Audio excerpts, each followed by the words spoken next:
Bonjour les heureux, bonjour les heureuses, ravi de vous retrouver et d'aborder avec vous ce mensonge, encore trop répandu. Ceci dit, un message, un mensonge est un message. Bref, mais c'est pas ce que je voulais vous dire en tout cas. Un mensonge encore trop répandu. Et le mensonge que je voudrais aborder aujourd'hui, même si j'aurais pu en aborder d'autres, c'est un mensonge qui concerne l'amour. Et en fait, je voudrais l'intituler ou le formuler comme suit: je ne m'aime pas.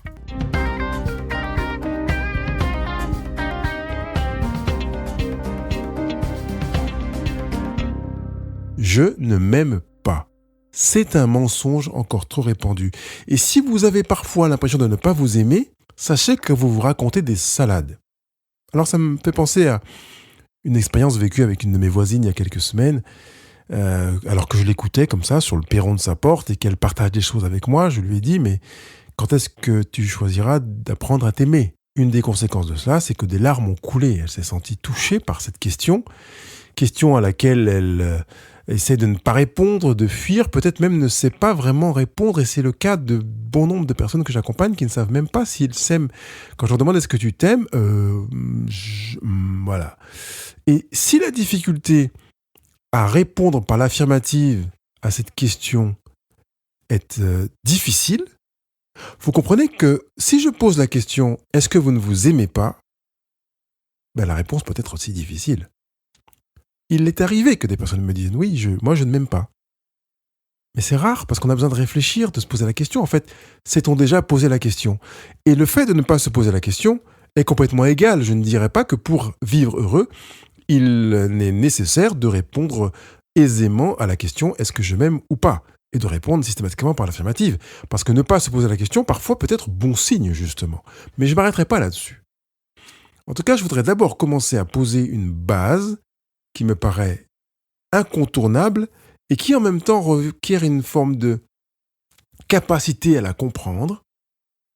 Et si ce n'est pas clair pour vous, je vous invite à aller dans les commentaires de ce podcast, poser vos questions, solliciter un rendez-vous. Vous savez que vous pouvez avoir droit à 30 minutes d'entretien offert au téléphone, en B2B vis-à-vis ou bien en visio, comme bon vous semble, si ça vous paraît trop difficile. Donc, sentez-vous libre de venir vers moi pour m'exprimer la difficulté que vous avez peut-être rencontrée.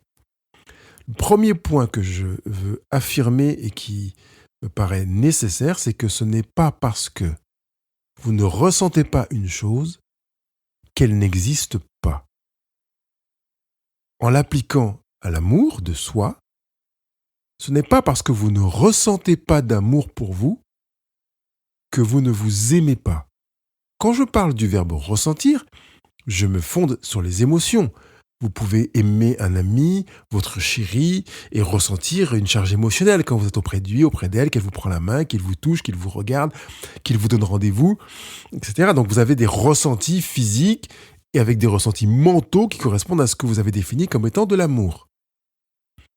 Et je ne veux pas vous décourager, mais je voudrais quand même que vous regardiez les choses droit dans les bottes, droit dans les yeux, ce que vous ressentez quand vous voyez quelqu'un et que vous avez un ressenti émotionnel de chaleur, de satisfaction, de jouissance. Ce n'est pas l'amour avec un grand A. Ce que vous ressentez, c'est de la jouissance, du plaisir, de l'excitation. Mais vous comprenez que la jouissance n'est pas l'amour. Le plaisir n'est pas l'amour. L'excitation n'est pas l'amour. L'excitation, c'est l'excitation. Le plaisir, c'est de plaisir. Alors, pourrait-on dire, est-ce que ça appartient à des facettes de l'amour? C'est possible, mais ce n'est pas indispensable. On peut ressentir du plaisir sans que ce soit forcément relatif à de l'amour, parce qu'on ressent des plaisirs qui sont déviants pour des choses qui sont contraires à la démarche de l'amour. Quand on est dans une approche vicieuse avec quelqu'un, qu'on essaie de le flouer, de lui piquer quelque chose, de lui faire gober un mensonge, on se poste dans une démarche égoïste, parce qu'elle est au détriment de l'autre, qui n'est pas fondée sur l'amour. Ce n'est pas parce que vous ne ressentez pas une chose qu'elle n'existe pas. Ce n'est pas parce que vous n'avez pas de sentiment amoureux pour vous ou de sentiment d'amour pour vous. J'entends que sentiment amoureux, ça fait un peu bizarre, mais c'est pour vous aider à comprendre l'image. que quand vous vous regardez dans la glace, que vous pensez à vous, que vous vous douchez, que vous préparez un repas, c'est parce que vous n'avez pas d'émotion d'amour à votre égard que vous ne vous aimez pas. Et j'affirme que vous vous aimez beaucoup plus que vous ne le pensez. On pourrait prendre cette première affirmation, ce n'est pas parce que vous ne ressentez pas une chose qu'elle n'existe pas, en l'inversant. Ce n'est pas parce que vous ressentez une chose qu'elle existe. Vous pouvez avoir l'impression d'une connivence avec quelqu'un, vous pouvez ressentir de la tendresse, de l'attention de la part de quelqu'un qui finalement ne voulait pas du tout faire montre de tendresse. C'est vous qui avez interprété l'attitude de la personne comme étant de la tendresse, ou de l'attention, ou de l'intérêt. Mais en fait, il ou elle n'a pas fait montre d'intérêt. Parce qu'en réalité, votre perception, pour garder le dernier exemple de l'intérêt, votre perception de ce qu'est l'intérêt est construite sur votre expérience personnelle relative à l'intérêt. Par exemple, si vous avez vécu pendant X temps avec des personnes qui, sur une échelle de l'intérêt allant de 1 à 10 ou de 0 à 10, étaient à fond quand elles manifestaient un intérêt de niveau 2, si vous rencontrez finalement, dans un autre contexte, des personnes qui manifestent un intérêt au niveau 7, 8 ou 9, vous aurez une impression d'intérêt considérable à vous dire mais c'est incroyable, ils sont intéressés par moi et on dirait que je suis important, que j'ai de la valeur à leurs yeux, que je compte beaucoup, alors que c'est relatif à votre expérience passée. On pourrait prendre la même image en l'inversant.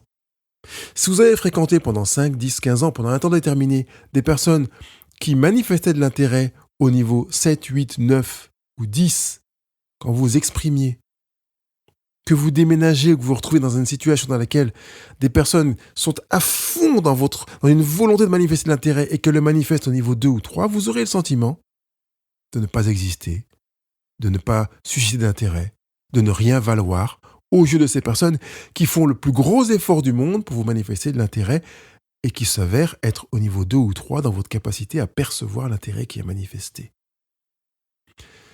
Notre fonctionnement mental et notre ego nous fait croire que si on ressent une chose, c'est qu'elle existe.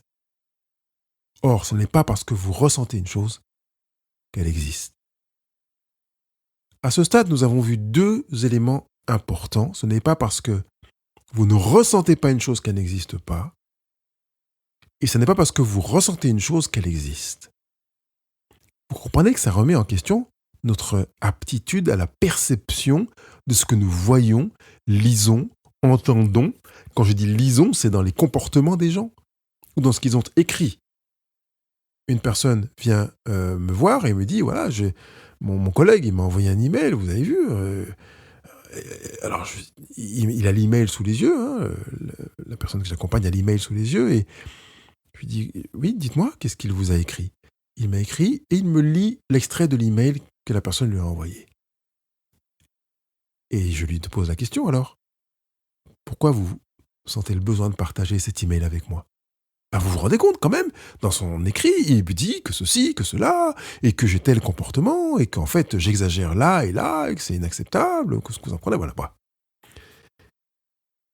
Moi qui suis praticien thérapeute, j'entends la charge émotionnelle liée à la lecture de la personne qui se trouve face à moi dans mon bureau.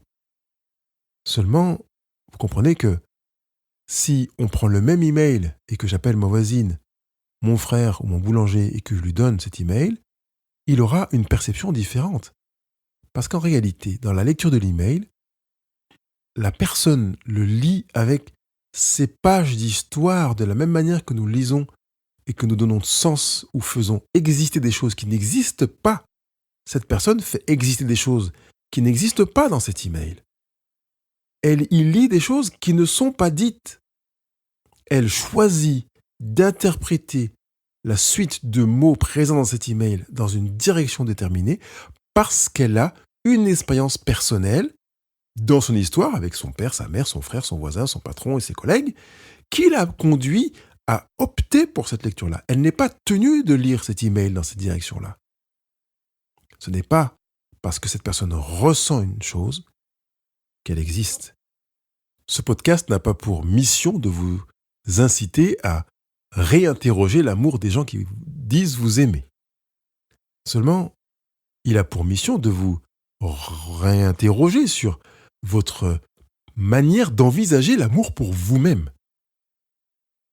D'abord, on pourrait dire que ce n'est pas parce que vous ne ressentez pas d'amour pour vous-même que vous ne vous aimez pas. C'est clair, c'est net, ça a été dit depuis le début de ce podcast. Mais ce n'est pas non plus parce que vous ressentez de l'amour pour vous-même que vous vous aimez. Parce qu'avec les émotions, le ressenti, on peut faire n'importe quoi.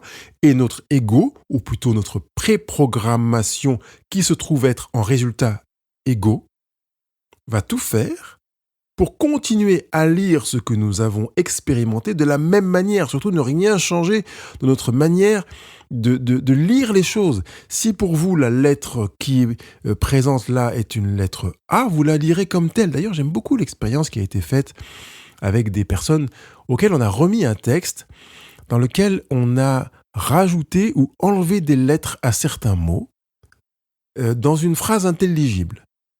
Et on se rend compte que même si des lettres ont été ajoutées à certains mots et d'autres en ont été retranchées, la personne parvient à lire le fond du message du courrier qu'elle a entre les mains. Et oui, notre cerveau est habitué à boucher les trous. Il a horreur des absences. Il a horreur des incohérences, de ce qui ne veut rien dire. Il veut chercher à donner du sens et il le fera uniquement à partir de ce qu'il a déjà expérimenté. Parce qu'en fait, on ne peut pas donner de sens à quelque chose qui n'a pas de sens pour nous.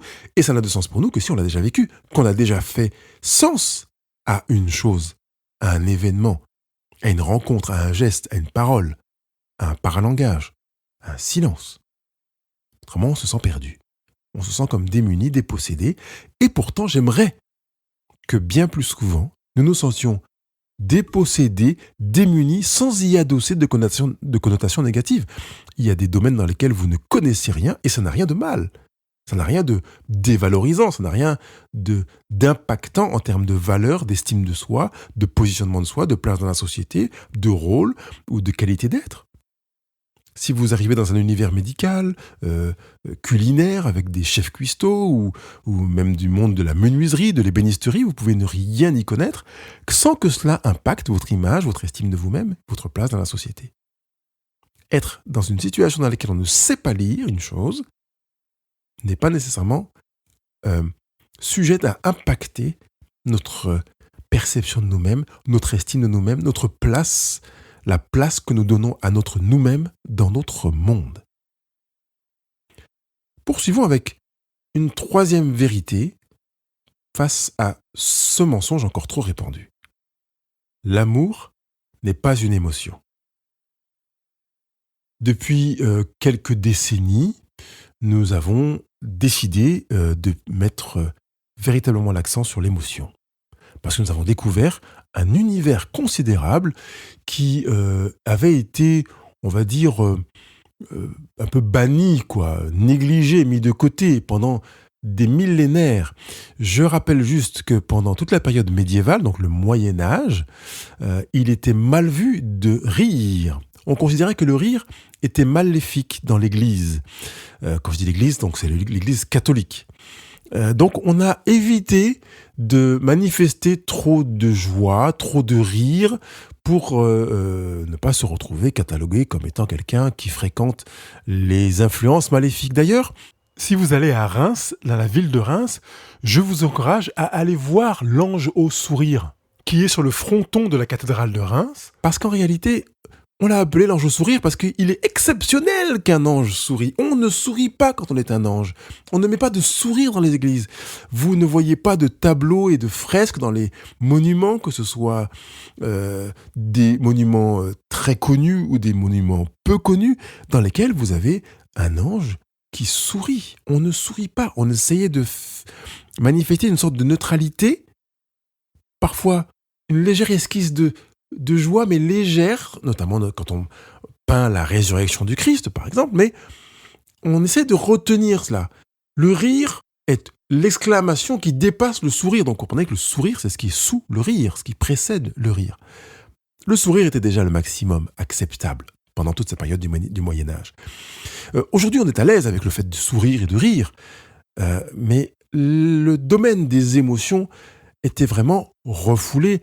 On avait même, pendant toute cette période du Moyen Âge, mais aussi même pendant la Renaissance, fait appel à des formulations alambiquées pour exprimer des émotions amoureuses. Par exemple, on le retrouve dans certains échanges épistolaires, donc écrits entre deux amoureux, qui, emberlificotaient les choses de manière à présenter des émotions, mais à éviter qu'elles soient là, comme ça, de but en blanc. Je vous aime. C'était trop fort, trop dur. Penchez-vous sur le beau travail d'Edmond Rostand, l'auteur de Cyrano de Bergerac, qui me semble bien illustrer cette sensibilité, cette attente de fioriture, d'emballage pour ne pas lâcher les émotions tout de go. D'ailleurs, à un moment, le prétendant, je ne me souviens plus du nom de l'héroïne, dont Cyrano est amoureux, le prétendant qui a tout le soutien de Cyrano dans la rédaction des textes, se laisse aller à improviser en disant « je vous aime, je vous aime ». Et il se rend compte combien c'est gênant pour cette femme d'entendre « je vous aime ». Mais non, je vous demande, s'il vous plaît, de faire preuve de fioriture, de m'emballer tout cela, parce que les émotions comme ça, trop fortes, trop pures, renversent. L'amour n'est pas une émotion. Et je voudrais que vous entendiez cela pour que, dans votre manière d'envisager vos relations, on va dire déjà, amicales, familiales, parentales, professionnelles, vous intégriez que l'amour n'est pas une émotion. Ce n'est pas au ressenti de la personne que vous savez que vous êtes aimé. Parce qu'on peut vous dire, oui, je t'aime, tu sais, je t'aime beaucoup, je trouve génial, je t'aime, et que ce soit des mots. L'amour est une action. Et qui peut même se passer de certaines déclarations. Alors, dans notre nouvelle civilisation, génération actuelle, 21e siècle, on aime le verbaliser, on a appris à le verbaliser, contrairement à ce que faisaient nos aïeux, je pense à nos grands-parents, même parfois nos parents qui ne disaient pas « je t'aime, je vous aime », ou qui le disaient juste « mais tu vois pas qu'avec tout ce que je fais pour toi, je vous t'aime ». Voilà, c'était parfois quand ça passait pas bien. Mais on a, banalisé la capacité à déclarer l'amour, mais en même temps, l'amour ne se limite pas ou ne peut pas se contenter de mots. L'amour a nécessité d'action, d'actes. Par conséquent, quand on s'aime soi-même, on va poser des actes. On va faire des choix qui montrent qu'on s'aime. On va prendre soin de soi. On va limiter les comportements addictifs. On va limiter, ou pour ne pas dire bannir, les attitudes qui vont être néfastes pour nous. On va privilégier les rituels et les attitudes qui nous seront bénéfiques, qui vont nous faire du bien, qui vont produire du bien ici et maintenant, et plus tard, dans un proche avenir. Ça qu'on ne maîtrise pas le futur, bien évidemment. L'amour est d'abord une action, éventuellement une émotion, mais une émotion parcellaire. Parce qu'en réalité, dans une action, il peut y avoir de nombreuses émotions possibles, de nombreuses interprétations émotionnelles possibles, alors que l'action est posée. Si quelqu'un vient déposer chez moi une chose dont j'ai véritablement besoin parce qu'il a entendu que j'en avais besoin, que j'étais en manque de ça, cette attitude peut être née dans un fondement d'amour, mais me laisse à moi l'interprétation complètement ouverte. Peut-être le fait-il par intérêt, devrais-je peut-être lui rendre une partie? Comment ça va se passer? Et si en plus c'est un inconnu, alors ça va être plus difficile d'aller dans cette direction. Je serai plus facilement enclin à le recevoir comme étant un geste de la providence, de l'amour, de la bienveillance, de la solidarité, etc. Mais vous comprenez que c'est moi qui vais interpréter l'acte. L'émetteur a tout loisir de définir son acte et moi d'interpréter le mien. Quand cet acte émane de moi vers moi, je sais quelle est la motivation, en général, qui a mû cette initiative, parce qu'en plus, je sais comment interpréter le bénéfice de mon action. L'amour n'est pas une émotion. Je vous le répète pour que vous puissiez vous le répéter, que vous puissiez l'écrire peut-être en vous disant « Je sais que l'amour n'est pas une émotion, l'amour est une action. Je peux avoir l'émotion de dégoût vis-à-vis de moi-même et avoir des gestes à mon encontre qui sont bénéfiques. Je vais me doucher. Je me déteste dans mon attitude et je vais quand même m'alimenter sainement. J'irai faire du sport et en même temps, j'ai honte de mon attitude. Vous voyez que je peux adopter un acte amour en ayant une émotion qui n'a rien à voir avec l'amour. Je continue avec la 4e affirmation. On s'aime beaucoup plus qu'on ne le pense ou qu'on ne le croit. J'en veux pour preuve que vous qui m'écoutez, vous êtes dans un acte d'amour. C'est la raison pour laquelle vous écoutez ce podcast. Vous dites, je veux continuer à créer du bonheur, à développer du bonheur. Et vous avez des actes qui montrent que vous allez dans cette direction-là, même si vous avez parfois le sentiment de ne pas vous aimer. Et je rappelle juste que ce n'est pas parce que vous ne ressentez pas une chose qu'elle n'existe pas. Ne vous demande pas d'avoir le sentiment de vous aimer, mais de constater les actes d'amour que vous posez pour vous et de savoir que vous vous aimez beaucoup plus que vous ne pouvez le percevoir, le penser ou le croire. Donc, continuez à semer votre quotidien et vos semaines d'actes qui sont bénéfiques, qui sont accueillis comme des actes d'amour par vous-même, même si vous ne mettez pas l'étiquette amour, ce sont des actes qui sont bénéfiques, par conséquent, ils vont dans la direction de l'amour. Il me semble qu'avec ces 4 affirmations, 1, 2, 3, 4, c'est bien ça, on a fait une belle incursion dans ce sujet. En fait, vous vous aimez. Je rappelle que ce n'est pas parce que vous ne ressentez pas une chose qu'elle n'existe pas. Ce n'est pas parce que vous ressentez une chose qu'elle existe. L'amour n'est pas une émotion à ressentir, mais une action. Et vous vous aimez beaucoup plus que vous ne le pensez et le croyez. Alors continuez comme ça. Aiguisez votre perception. Affûtez votre intelligence émotionnelle pour continuer à manifester de l'amour envers vous, sachant que par voie de conséquence naturelle, vous manifesterez plus aisément de l'amour vers les autres en vous disant ce n'est pas parce que je ne ressens pas la chose que je ne l'aime pas, ce n'est pas parce que je ressens de l'amour pour lui que je l'aime, que l'amour n'est pas une émotion, non pas parce que je ne ressens pas de...